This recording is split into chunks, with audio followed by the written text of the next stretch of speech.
Hello, welcome back to the channel. Today, we're taking a deep dive into tracking project costs using ClickUp custom fields. This is your complete 2025 guide. First things first, we need to create a new custom field titled Project Costs. Head over to the Custom Fields section in your ClickUp workspace and select Add Custom Field. Now label this new field as Project Costs. The reason we do this is to create a dedicated space where we can log and track all our project-related expenses. Now that we've created the field, let's move on to populating it. Each time you incur a project-related cost, you'll want to input it into the Project Costs field.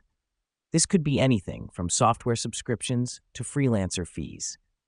The importance of this step is to ensure that all project costs are accounted for and nothing slips through the cracks. Next up, let's talk about how to review and monitor your project costs. ClickUp allows you to sort and filter your tasks based on custom fields. This means you can easily view all your project costs in one place. Simply select the Sort By option in your task list and choose Project Costs.